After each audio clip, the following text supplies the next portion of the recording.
Welcome back to my channel. In the last video, we looked at a pertinent section of English language as far as English language, WAEC and NECO is concerned. And this critical aspect is known as comprehension. We discussed about what comprehension is all about, the type of question asked, the format of how questions are asked, and today we are moving on to the skills that are tested as far as senior secondary examination, WAEC and NECO is concerned. It's good to know that 4 basic skills are tested in answering any comprehension passage given in this type of examination. So we'll be looking at these 4 skills that are tested, and candidates are expected to be skilled in these 4 areas so as to earn an excellent mark in English language in this section. Now, the first skill is test for understanding of the messages in a passage. Students need to take note of that, or will I say candidates need to take note of that. Why is comprehension given in English language exam for WAEC and NECO? One is because your understanding of the message of the passage need to be tested. Remember, the passage will always tell you, read carefully the messages, read carefully the passage and answer the questions. So one skill that needs to be tested in this section of the paper as far as English language is concerned is testing for understanding of the messages in a passage. Do you understand the passage? How well can you relate with the passage, the message of the passage, and how well can it be translated, be written down in your own English, in your own tenses, and there won't be any deviation or whatsoever from the passage. The second skill to be tested is test for ability for grammatical analysis. This always poses a lot of problem to candidates, but guess what? It can be mastered. These are the nouns, your phrases, your clauses that you studied. Everything as far as grammar courses is concerned and be asked. I know some students fear this type of questions. Oh, grammatical analysis, but not to worry. That is why this channel is for you. So your test for ability of grammatical analysis. How well do you know your nouns? How do you know your noun clauses? How well do you know your verbal phrase? How well do you know your types of clauses, your independent clause, your subordinates? This grammatical analysis will be tested from the question asked, from the questions under the comprehension questions. So be careful with those grammatical clauses of yours. Be careful with your grammatical analysis. You must be able to identify it. Sentences will be quoted out, an excerpt will be given to you, and you are asked to identify.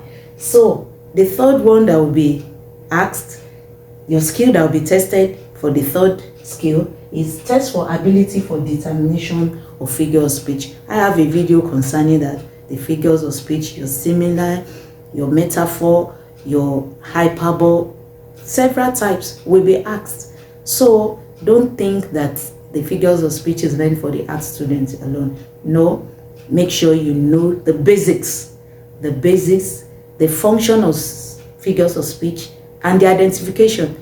You must be able to identify the figures of speech. What does the excerpt quoted out, what does it mean? How does it relate to the figures of speech? You are expected to answer, to identify the figures of speech. The fourth type of skill that is normally tested as far as comprehension passage is concerned is test for word replacement of lexemes. We call it synonyms and your antonyms. Test for word replacement. A word will be given to you. Find the accurate word that can replace this word. Sometimes it could be phrase, sometimes it could be a word. So your test for understanding of word replacement, your lexemes, you must be able to use another word without demeaning the word or without making the word less effective if put back in the passage. So pay attention to the first bases, and we'll be looking at each of these skills that is normally tested one after the other, from test for understanding to test for abilities for grammatical analysis, for word replacement, and determination of figures of speech. Please do not forget to like, share this channel, and also subscribe. For the existing subscribers, I say thank you and keep watching. The first skill to be tested, as far as comprehension is concerned, is a test for understanding of the messages in a passage. Test for understanding of the messages in a passage. And this is just what comprehension passage is all about. Your understanding of the passage is crucial to you answering the questions correctly. Remember, the goal is to earn a good mark. So, how do we go about this test? What are the key things to note when your understanding about the passage is tested? Number one is reading and note taking. The first idea here is reading and note taking. Remember, comprehension is all about reading. You read, and you take notes. What are those things that you need to take note of? Locate the topic sentence. I made mention of this in my previous video. Locate the topic sentence. Of course, by now you should know what topic sentence is all about. Topic sentence give you an idea about what the passage is talking about, or what you are to expect in the developmental paragraphs of the passage. The topic sentence presents the major topic.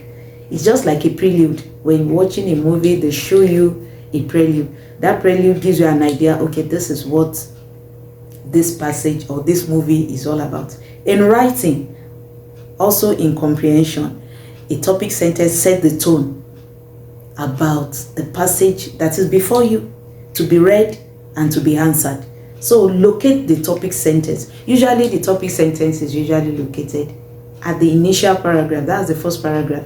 It gives you an idea, a broad view about what the passage is going to talk about. So take note of that as a candidate. Locate the topic sentence. Take note of the developmental points. After the topic sentence has been located, take note of the developmental points. This serves as clue to you. It serves as a guiding light to you on how to locate all the answers, all the questions given to you. You're able to locate them. So take note of the topic sentence, make sure it's located. Also, you need to ask yourself, are the developmental points made to draw comparison? You remember I told you that passages given could be comparison in nature, could be a comparison type, it could be an enumerative type, it could be a discursive type, and it could be for you to have a particular stand about the question asked. It could tell you to illustrate also.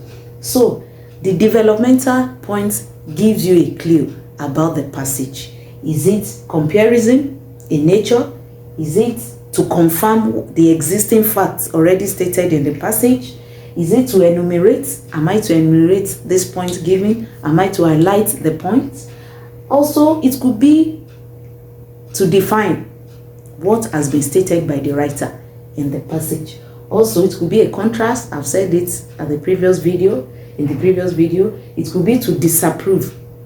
If you are asked to disapprove, it could be to tell you, oh, I do not agree with this. They could ask you, for instance, do you agree with the writer on this particular opinion shared in the passage? It's now left for you to agree. Back it up with facts according to the passage as it is written in the passage. Is it a passage that talks about, is it the question, am I to disapprove in the type of questions given to me? Or am I to sum up concession about the passage? Am I to sum up concessions to the major topic of discussions? So please take attention to this. Take notes about your reading, and take notes of these points highlighted here. When you are given your paper, especially at this section, many sections are in the English language test high in the English language paper examination. So at this level, this section, you are expected to be able to take note of this. Take note of the topic sentence. After the topic sentence, take note of the developmental points following the topic sentence in the subsequent paragraphs. Also, you need to pay attention to the discourse markers. Pay attention to the discourse markers. Discourse markers are connectives that links the passages together, the paragraphs. It links the connectives. They are called connectives. They are connectives that links the paragraph from one paragraph to the other. Do you understand? They are connectives that links the paragraphs together. Pay attention to the connectives. Connectives like moreover, all your adverbials, usually they make use of adverbials. So take note of the connectives. This serves, all this discussion here gives you a clue. Remember, you want to answer correctly. Remember, you do not want to make mistake. You do not want to go outside the passage by giving your own opinion or giving your own idea, which will lead to loss of marks. Pay attention to these things as you prepare for your WAEC and NECO examination. It will help you in a long way in answering the questions correctly and accurately without leading to loss of marks. Another area where the ability of candidates will be tested under comprehension is test for ability for grammatical analysis. Test for ability for grammatical analysis. This sounds big and a bit confusing. I've seen candidates asking, this particular area seems confusing, but it's just talking about your grammar. It's just talking about your verbs, your nouns, and all that. Not difficult at all. So what are the things that you should take note under this aspect, under the test for ability for grammatical analysis? Here, candidates can be required to A, recognize a structural unit. Recognize a structural unit. Just like I said, it still boils down on the element structure of a sentence. Quotation, for example, under recognizing a structural unit, a quotation of a part of speech can be brought out from the passage. Remember, every question comes from the passage. It's not outside the passage at all. So that's why you need to pay attention to what you are reading and read it carefully. So under this, to recognize the structural, you are asked to recognize a structural unit.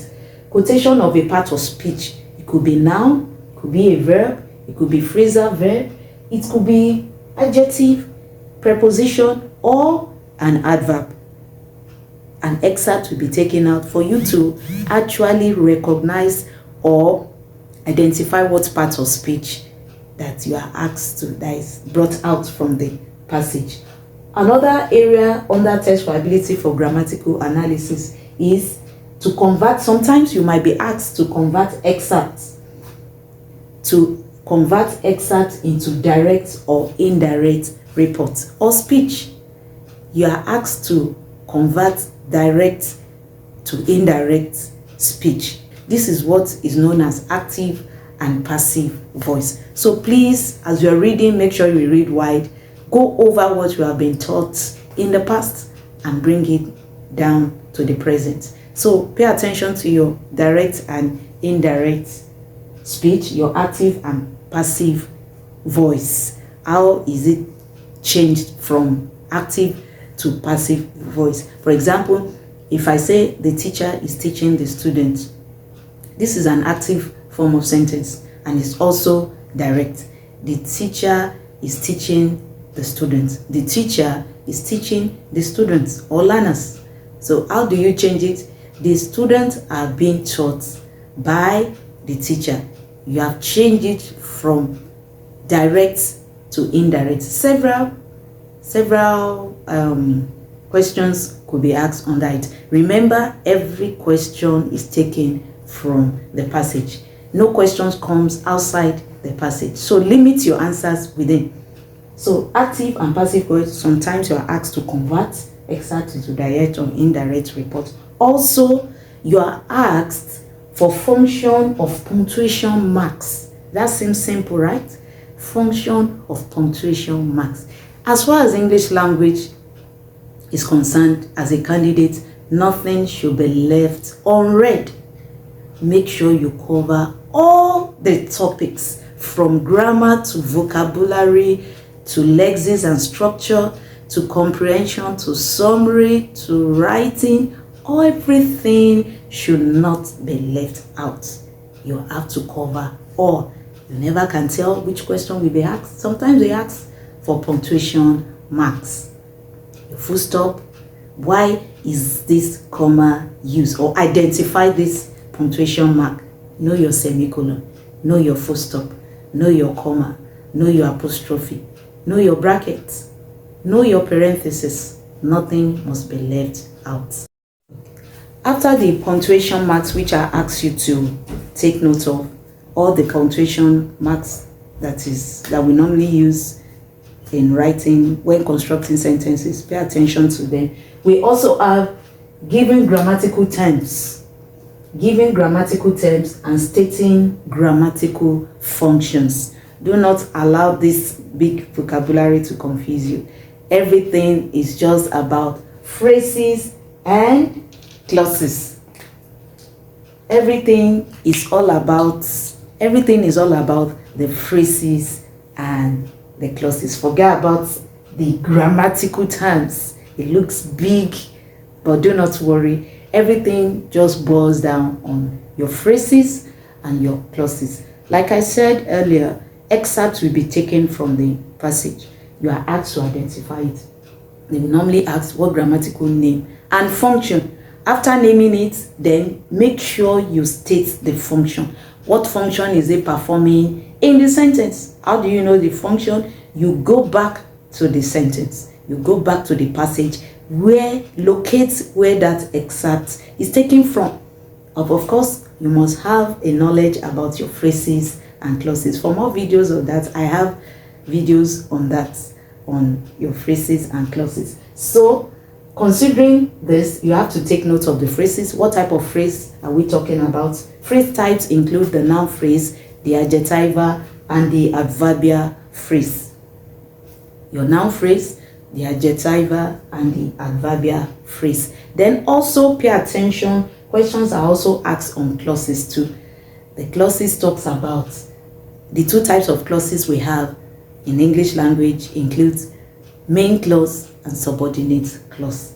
Questions will also most likely be asked from this. So make sure you know your clauses, the main and the subordinate. When we are talking about the main clause, we are talking about sentences, excerpts that can stand on its own. We are talking about sentences that can stand on its own. It doesn't need additional information. It is a complete sentence. A sentence that is complete and meaningful enough. The subject, the elements, the sentence elements are there. The verb, which is very important, which is obligatory, is there. The subject is there. The verb is there. It makes it complete. It does not rely on another segment of the sentence to make it complete. And of course, when we are talking about the subordinate clause, this should also be considered. What are these subordinate clauses that they normally ask about? Types of subordinate clauses. Of course, we have the noun clause. What does it perform in the sentence? It performs the functions as nouns and noun phrases. It performs the function as nouns. Of course, you know what nouns is. If you want more videos on that, if you want more explanation of what the parts of speech, I have explicit videos on that. Check in my description box. You will find them there for explicit explanations. I have videos on that. So it performs the functions as nouns and noun phrases in the sentence. Remember, we are talking about the subordinate clause. And the subordinate clause, of course, these are clauses that does not give a complete meaning. It doesn't give a complete meaning. It realizes a completeness from the main clause. It realizes its completeness from the main clause. anytime you hear the word subordinate, it means it's relying on another person or another form or group of something to receive or to have its completeness. So the main clause, the main difference between a main clause and subordinate, main stands on its own. It realizes its completeness from the sentence, while the subordinate, it needs some complement. It needs the main to support it, to make it a whole full sentence. So it's like part of it is incomplete without the main sentence. So what do we have? The subordinate clause, the noun clause, it performs the function as nouns and noun phrases. The relative, also known as adjectival clause, it qualifies the nouns or pronouns that precedes it in a sentence. It qualifies the nouns or pronouns that precedes it in a sentence. Also, we have adverbial clause. Adverbial clause, what does it do? It modifies the verb in the sentence, in the main clause. It modifies the verb in the main clause. Remember, how do you grade this grammatical function? Okay, it modifies the verb in the main clause. That is the adverbial clause. These are the subordinate clauses that you need to pay attention. Make sure you read them, and ability to identify them is another thing. These adverbial clauses that modifies the verb in the main clause have types. Adverbial clause of time, of place, of condition, of manner, of reason, which is also called purpose, of concession, of results, some and lots more. Do you understand? So it modifies the verb. And how can we identify? What does it speak about? What are the pointers?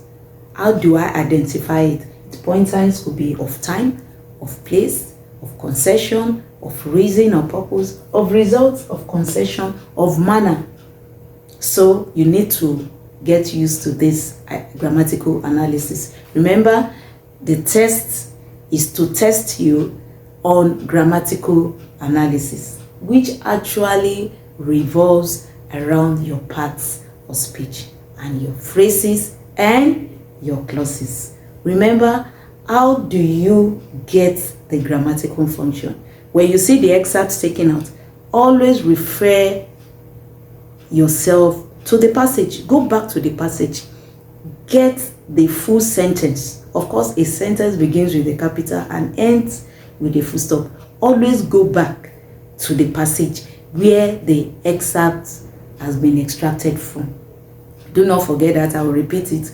To get the grammatical name and function, the excerpt is in the question. Go back to the question, to the passage, and bring out the whole sentence.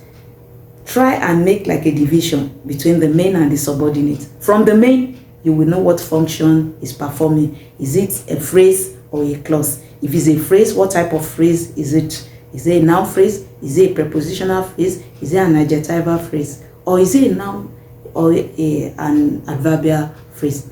If it's a clause, of course, if it's a main, then you go to your clause. If they ask you identify the clause, of course you will know if it's a main. From the completeness of the sentence, you will know that it's a main. And if the sentence looks incomplete, of course you know it's a subordinate.